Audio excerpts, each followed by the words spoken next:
మీరు ఇంజనీరింగ్ చేశారా? జాబ్స్ కోసం సెర్చ్ చేస్తున్నారా? 3600 మందికి పైగా స్టూడెంట్స్ కి జాబ్స్ వచ్చేలా చేసిన code Gyan 100 days software course లో జాయిన్ అవ్వండి. మీ కెరియర్ ని బిల్డ్ చేసుకోండి.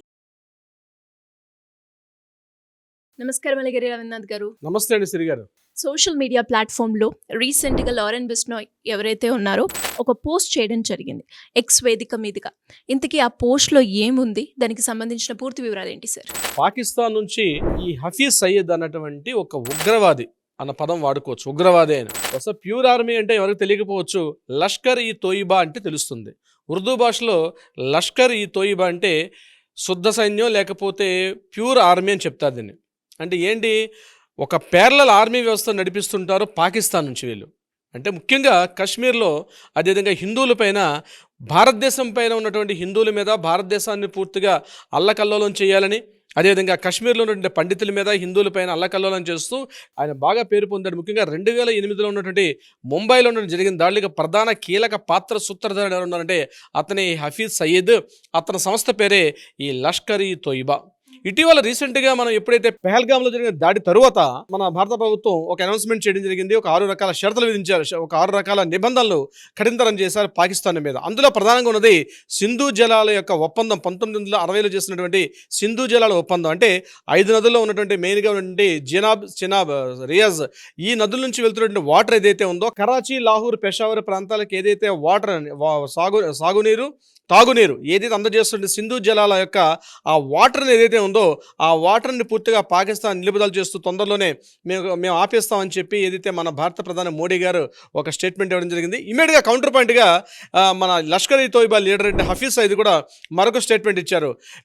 మీరు మా వాటర్ని ఆపితే మీ శ్వాసని బంధించేస్తాం, భారతదేశం యొక్క శ్వాసని మేము ఆపేస్తామని చెప్పి హఫీజ్ సయ్యద్ ఒక స్టేట్మెంట్ ఇవ్వడం జరిగింది. ఆ స్టేట్మెంట్ ఎంత తీవ్రంగా అల్లకల్లోలం జరిగిందో కూడా ఇటీవల కాలంలో మనం చూస్తున్నాం. ముఖ్యంగా పెహల్గామ్లో జరిగిన దాడి మీద, ఆ దాడి వెనుక మొదట్లో ఇది ఎవరో సాధారణంగా ఉండి ఈ టీఆర్ఎఫ్ అంటే ద రిప్లికెంట్ ఫోర్స్ అని చెప్పి ఎవరైతే వాళ్ళు ఏర్పాటు చేస్తారనుకున్నారు. కానీ తరువాత మన భారత సైన్యం దాని మీద ఇంటరాగేషన్స్ లోపలికి వెళ్ళేసరికి గల తెలిసింది ఏంటంటే ఈ యొక్క ఏదైతే ఈ టీఆర్ఎఫ్ అనే సంస్థ ఉందో దీని వెనక లష్కర్ ఈ తోయిబా యొక్క ప్రధాన పాత్ర ఉంది అని కన్ఫర్మ్ చేశారు. అట్ ద సేమ్ టైం ఈ లష్కర్ ఈ తోయిబా సంస్థ కూడా పూర్తిగా పాకిస్తాన్ యొక్క సైన్యం యొక్క ఆధ్వర్యంలో పనిచేసిందని కూడా కన్ఫర్మేషన్ చేశారు. దానికి వెనక కీలక పాత్ర సూత్రధారి ఎవరైనా ఉన్నారంటే ఈ హఫీజ్ సయ్యద్ అనే వ్యక్తి ఈ పెహల్గామ్ దాడుల్లో కీలకంగా ప్రాధాన్యత వహించిన వ్యక్తిగా తెలిసింది.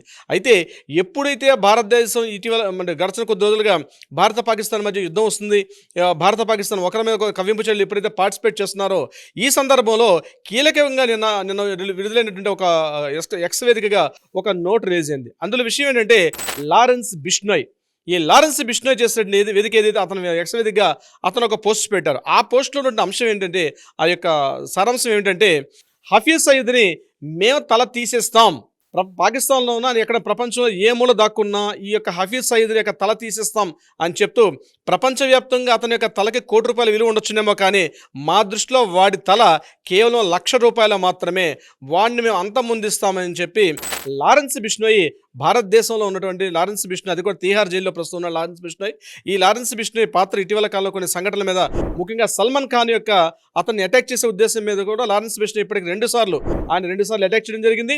2 సార్లు కూడా కొన్ని తుట్టుపాటు కాలంలో సల్మాన్ ఖాన్ తప్పించుకున్నారు. అదేవిధంగా ఒక మహారాష్ట్ర మంత్రి మీద కూడా అటాక్ చేయడం జరిగింది, అతను చనిపోయాడు. అంటే ఇటీవల ఈ మధ్య కాలంలో లారెన్స్ బిష్నోయ్ యొక్క పేరు చిన్న కుర్రాడే, హార్డ్లీ చూస్తే ఒక 30-30 సంవత్సరాల వయసు లారెన్స్ బిష్నోయ్ ఇటీవల బాగా వినిపిస్తున్న పేరు. ఇదే కాకుండా కెనడాలో ఉన్నటువంటి ఈ సిక్ యొక్క ఖలిస్తాన్ యొక్క ఇష్యూస్లో కూడా ఈ లారెన్స్ బిష్నోయ్ ప్రధానంగా ఉంది. అక్కడ కూడా ఒక ఖలిస్తాన్ వీరుని కూడా చంపేయడం కూడా జరిగింది. ప్రపంచవ్యాప్తంగా ముఖ్యంగా యూరోపియన్లోను, లండన్లోను, అదేవిధంగా కెనడాలో, అమెరికా ఈ అట్టావా అంటే కెనడా యొక్క క్యాపిటల్ అట్టావా ప్రాంతంలో, ఇక్కడంతా ఈ ప్రాంతాల్లో కూడా ఈ యొక్క లారెన్స్ బిష్నోయ్ బాగా ప్రాధాన్యత సంతరించుకున్న ఒక యువ కిశోరంగా, ముఖ్యంగా పంజాబ్, హర్యానా, రాజస్థాన్ ఈ ప్రాంతాల్లో లారెన్స్ బిష్నోయ్ అని ఒక యూత్ లీడర్గా, ఒక యూత్ ఐకానిక్గా, ఒక యూత్ కంటే భారతదేశానికి ఒక భగత్ సింగ్ ఎలా ఉన్నాడో, భగత్ సింగ్ తర్వాత లారెన్స్ బిష్నోయ్ అంత గొప్పవాడన్నట్టుగా ఇటీవల కాలంలో బాగా ప్రాపగాండా కూడా జరిగింది. అటువంటి లారెన్స్ బిష్నోయ్ ముఖ్యంగా హిందూ మతానికి అతను చేసినట్టు ఏంటంటే, ఈ జింకలకి చంపిన కేసుల్లో సల్మాన్ ఖాన్ మీద ఒక పగబట్టుకుని కూర్చుండు అతను పూర్తిగా. ఎందుకంటే ఆ రోజు జంకల్ని వేటాడుతూ వెళ్ళిపోయే కేసులో సల్మాన్ ఖాన్ మన చట్ట పరిధిలో అనేక కోర్టులో తీర్పులకు అనుగుణంగా గడిచిన 20 సంవత్సరాల నుంచి కోర్టుల నుంచి తప్పించుకున్నప్పుడు కూడా నా యొక్క బుల్లెట్కి మాత్రం తప్పకుండా నిన్ను మాత్రం వదిలేదని చెప్పి లారెన్స్ బిష్నోయ్ 20 ఏళ్ళ నుంచి తిరుగుతున్నాడు. సో ఒకవైపు సల్మాన్ ఖాన్ విషయంలో కావచ్చు, కెనడాలో ఉన్నటువంటి ఖలిస్తాన్ ఉద్యమంలో కావచ్చు, లారెన్స్ బిష్నోయ్ యొక్క పాత్ర ఎంత గొప్పదని చెప్పుకోవచ్చు. అటువంటి లారెన్స్ బిష్నోయ్ ఈరోజు రీసెంట్గా ఎక్స్ వేదికగా ఆయన చేసినటువంటి ఏదైతే స్టేట్మెంట్ ఉందో, ప్రతి ఒక్క భారతీయుడు కూడా లారెన్స్ బిష్నోయ్ చేయాలని చాలా మంది కోరుకు, ముఖ్యంగా ఈ వెస్టర్న్ పార్ట్లో చాలా స్టేట్స్, ముఖ్యంగా పంజాబ్, హర్యానా, గుజరాత్, ఈ రాజస్థాన్, ఈ యొక్క స్టేట్స్ అన్నింటిలో కూడా లారెన్స్ బిష్నోయ్ ఎప్పటి నుంచి ఇటువంటి స్టేట్మెంట్ వస్తుందని చెప్పి చాలా మంది వెయిట్ చేశారు. నిన్న ఎక్స్ వేదికగా బిష్నోయ్ యొక్క స్టేట్మెంట్ వచ్చిన తర్వాత చాలా మంది యూత్ నిజంగా ఇది ఖచ్చితంగా ఈ లష్కర్ ఈ తోయిబా లీడర్ చంపేద్దామని కూడా ప్లాన్ చేశారు.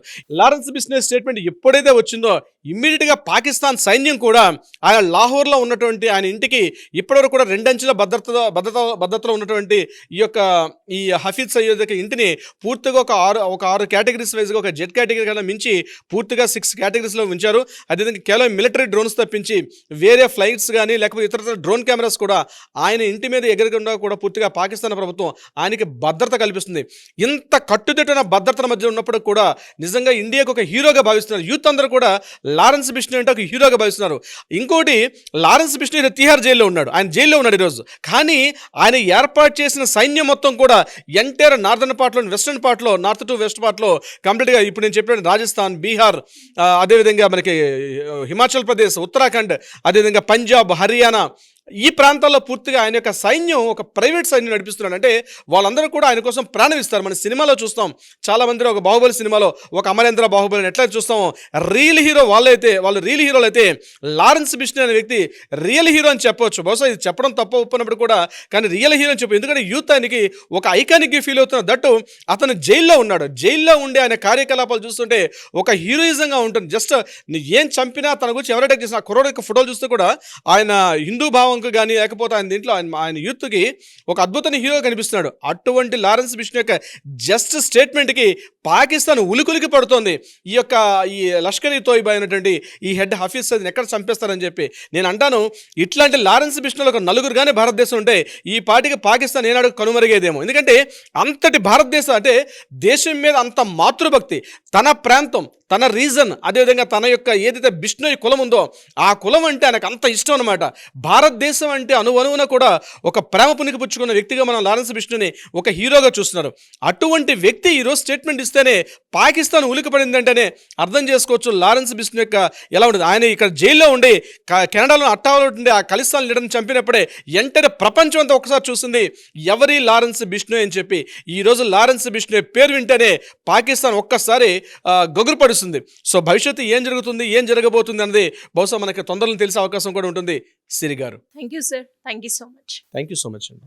సుమన్ టీవీలో మీ పర్సనల్ అండ్ బిజినెస్ ప్రమోషన్స్ కోసం కింది నెంబర్కి కాంటాక్ట్ చేయండి.